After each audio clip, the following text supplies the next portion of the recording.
आज मैं आपको पढ़ाऊंगा क्लास 5th इंग्लिश में यूनिट नंबर 5 का पार्ट 1, जिसको कि हम लोग चैप्टर नंबर 9 भी कह सकते हैं, द लेजी फ्रॉग। तो वीडियो को शुरू करने से पहले अगर आप लोगों ने अब तक इस वीडियो को लाइक, शेयर और मेरे चैनल को सब्सक्राइब नहीं किया है तो पहले तो आप इस वीडियो को लाइक कर दें, शेयर कर दें और साथ ही मेरे चैनल को सब्सक्राइब कर दें। और अगर आप लोगों ने अब तक मेरे टेलीग्राम चैनल को भी सब्सक्राइब नहीं किया है तो जाके उसको भी ज्वाइन कर लें, क्योंकि अगर आपको इस वीडियो की पीडीएफ चाहिए तो आपको पीडीएफ मेरे टेलीग्राम चैनल पर ही मिलेगी और इस वीडियो की पीडीएफ का लिंक आपको डिस्क्रिप्शन बॉक्स में मिल जाएगा।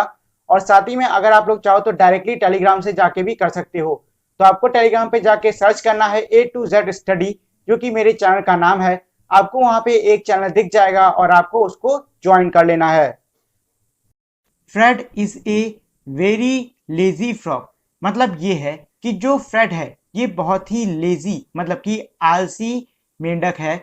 Who locks all the day upon A log, और वो पूरे दिन लोल करता रहता है, मतलब यह है कि एक लकड़ी के लट्ठे के ऊपर पड़ा रहता है। He always manage to seek doing a single stroke of work, और वो हमेशा ही एक छोटे से काम को भी करने से भागता रहता है। His poor old mother calls him in when, और उसकी जो बेचारी बूढ़ी माँ है वो इसे बिना मतलब कि बिना किसी परिणाम के बुलाती रहती है।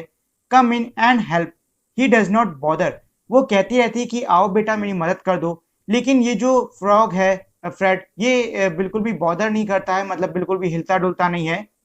To move 2 inches much preferring to be extremely hard of hearing, वो बिल्कुल भी 2 इंच भी नहीं हिलता है और वो ऐसे नाटक करता रहता है जैसे कि वो बहरा हो।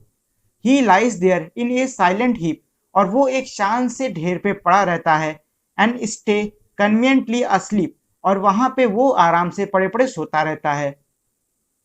If A lady frog hops past, अगर कोई लेडी फ्रॉग कूद के उसके पास से जाती है, you think he would get up at last, आपको क्या लगता है कि वो उठ जाएगा। To bow and help her on her way, और उठ के उसको झुक कर बाउ यानी कि नमस्कार करेगा और उसके रास्ते में मदद करेगा। बट नो, लेकिन नहीं, आई एम अशेम टू से, मुझे कहते हुए बहुत शर्म आ रही है, that when a lady frog comes by, जब भी कोई लेडी फ्रॉग आती है, he does not open up one eye, वो अपनी एक भी आंख नहीं खोलता है, वैसे के वैसे पड़ा रहता है। और इस पोएम के राइटर हैं वो हैं एनोनिमस, मतलब ये है कि इस पोएम का कोई राइटर नहीं है। एक तरीके से कह सकते हो कि इस पोएम का अगर कोई राइटर है तो उसका नाम नहीं पता है। राइटर तो है, सीधी सी बात है, तभी तो पोएम लिखी गई है, लेकिन इस पोएम के राइटर का नाम नहीं पता है, इसलिए यहाँ पे एनोनिमस लिख दिया गया है। ठीक है, अब चलिए मैं एक बार इस पूरी पोएम को आपको समझा देता हूँ। तो इसमें एक फ्रेड नाम के मेंढक की बात की जा रही है, जो कि बहुत ज्यादा आलसी है। वो पूरे दिन एक लकड़ी के लट्ठे पे पड़ा रहता है और बिल्कुल भी काम नहीं करता है। उसकी बेचारी बूढ़ी माँ उसको बुलाती रहती है, पुकारती रहती है, कहती है बेटा यहाँ आओ मेरी मदद करो, लेकिन वो ऐसे बर्ताव करता है कि जैसे कि वो बहरा है, उसे कुछ सुनाई ही नहीं दे रहा है, और वो पूरे दिन अपने शान से ढेर पे पड़ा पड़ा सोता रहता है। और अगर कोई लेडी फ्रॉग भी उसके पास से कूद के जाती है, तब भी वो उठ के उसको नमस्कार नहीं करता है, ना ही उस लेडी फ्रॉग की मदद करता है, बल्कि वो वहां पे वैसे ही पड़े पड़े सोता रहता है, और यहाँ तक कि वो आंख खोल करके भी नहीं देखता है। तो ये तो है स्टोरी इस पूरी पोयम की। अब इस पोयम में कुछ क्वेश्चन आंसर्स भी हैं, उनको भी कर लेते हैं। पहला क्वेश्चन है, what did the frog do all day, मतलब ये है कि स्टोरी में जो मेंढक है वो पूरे दिन क्या करता है। ही स्लेप्ट ऑल डे, वो पूरे दिन सोता रहता है।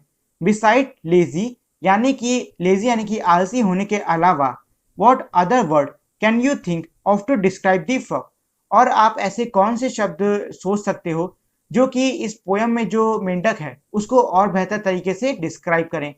तो देखो, इसके लिए आप वर्ड सोच सकते हो इम्पोलाइट, क्योंकि वो थोड़ा बदतमीज सा है, ठीक है, और स्लैकर, स्लैकर जो कि कामचोर होता है व्यक्ति, उसको हम कहते हैं। तो हम इसमें स्लैकर और इम्पोलाइट ये दो वर्ड लिख सकते हैं। इसके बाद में अगला है, complete the sentence with reference to the poem, मतलब नीचे तो सेंटेंस दिए हैं, आपको उनको पूरा करना है पोयम का रेफरेंस देकर। मतलब ये नहीं है कि यहाँ पे एक सेंटेंस लिखा है तो आप पोयम में ढूंढने चले गए, नहीं नहीं नहीं, आपको क्या करना है, मैंने आपको पोयम समझा दी है, अब यहाँ पे जो सेंटेंस है उसको पढ़ो और समझो ये सेंटेंस क्या कह रहा है, और फिर पोयम के हिसाब से इस सेंटेंस को पूरा कर दो। जैसे कि हमारा पहला सेंटेंस है, when the frog's mother called him he pretended to, मतलब जब मेंढक की मम्मी उसको बुलाती थी तो वो नाटक करता था, मतलब वो नाटक करता था कि वो क्या है, वो बहरा है।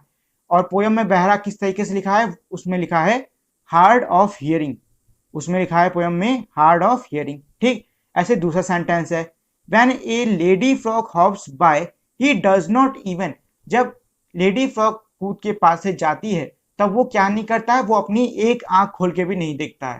तो यहां लिख दो वन आई ओपन। ठीक, अब इसके बाद आखिरी है do you like the frogs behaviour, क्या आपको जो मेंढक है उसका बर्ताव अच्छा लगा। तो इसमें आप लिख दो नो, क्योंकि सीधी सी बात है किसी को भी मेंढक का ऐसा बर्ताव अच्छा नहीं लगेगा, वो बदतमीज भी है, कामचोर भी है और पड़ा रहता है, तो ऐसे कोई भी बर्ताव किसी को भी अच्छा नहीं लगता है, इसलिए यहाँ पर लिख दो नो। अगला है refer to the poem and understand the frog love to laze and lie around all day, जो मेंढक है वो पूरे दिन इधर उधर पड़ा रहना ज्यादा पसंद करता है। He did not like to do any work at all, और उसे कोई भी काम करना अच्छा नहीं लगता है। Now make true sentences about your self, अब ये नीचे कह रहे हैं कि आपको अपने बारे में कुछ सेंटेंस बनाने होंगे। Right about the people you like, उन लोगों के बारे में लिखिए जो कि आपको अच्छे लगते हैं। ए गेम यू प्ले, वो खेल जो कि आप खेलते हो। ए हॉबी, जो आपकी हॉबी है। ए हैबिट यू हैव, आपकी कोई आदत है। You may use this following clues, और नीचे दिए हुए आप क्लूज, मतलब ये जो क्लूज दिए हैं आप इनका इस्तेमाल कर सकते हो। और नीचे हमारे सेंटेंस भी दे रखे हैं बनाने के लिए। तो ऊपर लिखा है आई लव, तो मान लो आपको क्रिकेट खेलना अच्छा लगता है या फिर आपको कुछ खाना अच्छा लगता है, तो यहाँ पे लिख दो आई लव प्लेइंग क्रिकेट, या फिर आई लव ईटिंग रेडिश, जो भी आपको लिखना है यहाँ पे लिख दो। फिर है आई लाइक, तो यहाँ पे आप लिख सकते हो I like reading poems, I like reading books, मतलब मुझे कविताएं पढ़ना अच्छा लगता है, मुझे किताबें पढ़ना अच्छा लगता है, जो चाहे वैसे लिख दो। फिर है आई डोंट माइंड, अब आप यहाँ पे लिख सकते हो I don't mind being scolded, मतलब मुझे कोई डांटता है तो मुझे कोई ज्यादा दुख नहीं होता। आई डोंट लाइक, तो यहाँ पे भी आप लिख सकते हो इस तरीके से कि I don't like eating an apple, मुझे सेब खाना अच्छा नहीं लगता। फिर आई हेट, तो आई हेट में कुछ भी आप लिख दो, जैसे कि आई हेट बीइंग स्कोल्डेड, मतलब मुझे जब कोई डांटता है तो मुझे बिल्कुल अच्छा नहीं लगता। तो आप ऐसे जैसे चाहे वैसे इसमें अपने हिसाब से सेंटेंस बना सकते हो। ये तो मैंने कुछ एग्जाम्पल दिए हैं, इसको मत वही छाप देना, मैं चाहता हूँ कि आप खुद से कुछ सेंटेंस बना के इसमें लिखो। Say aloud add one more matching word to each word one has been done for you, मतलब ये कह रहा है कि यहाँ पे आप देख रहे हो दो वर्ड लिखे हैं और यहाँ पे तीसरा वर्ड इधर लिखा हुआ है। अब क्या है कि ये कह रहे हैं कि मैचिंग वर्ड बनाइए। मैचिंग वर्ड मतलब लॉग फ्रॉग डॉग, तीनों वर्ड आपस में मिल रहे हैं कि नहीं मिल रहे हैं, ऐसे ही मिलते हुए वर्ड आपको बनाने हैं। तो मैंने यहाँ पे आपके लिए वर्ड लिख दिए हैं जो कि है शर्क, वर्क, पर्क। ठीक है, पर्क का मतलब होता है कि जो आपको सैलरी मिलती है, सैलरी के ऊपर जो एक्स्ट्रा बोनस होता है उसको हम कहते हैं पर्क। ठीक, फिर है वेन, डिजाइन और ट्रेन, ये भी आपस में मिल रहे हैं। इसी तरीके से प्रेफरिंग, हियरिंग, केयरिंग, ऐसी heap, keep, sleep, past, last, fast, way, say, play. तो इस तरीके से मैंने यहाँ पे सेम साउंड वाले वर्ड बना दिए हैं। अब ये नीचे इसमें पूछ रहा है what kind of words are they, मतलब ये जो आपने वर्ड बनाए ये किस प्रकार के वर्ड हैं। तो मैंने आपको बताया था ऐसे वर्ड जिनका साउंड एक दूसरे से सेम निकलता है उसको हम कहते हैं राइमिंग वर्ड। उसको हम क्या कहते हैं, उसको हम कहते हैं राइमिंग वर्ड। तो ये तो था हमारे आज की क्लास का आखिरी क्वेश्चन। इसी के साथ में हमारी आज की क्लास यहीं पे खत्म। तो आज के लिए इतना ही, और अगर आप लोगों ने अब तक मेरी इस वीडियो को लाइक, शेयर और मेरे चैनल को सब्सक्राइब नहीं किया है तो इस वीडियो को लाइक कर दें, शेयर कर दें और साथ ही मेरे चैनल को सब्सक्राइब कर दें। तो इसी के साथ में हमारी आज की वीडियो यहीं पे खत्म होती है। मिलते हैं हम लोग अपनी अगली वीडियो में, तब तक के लिए नमस्कार।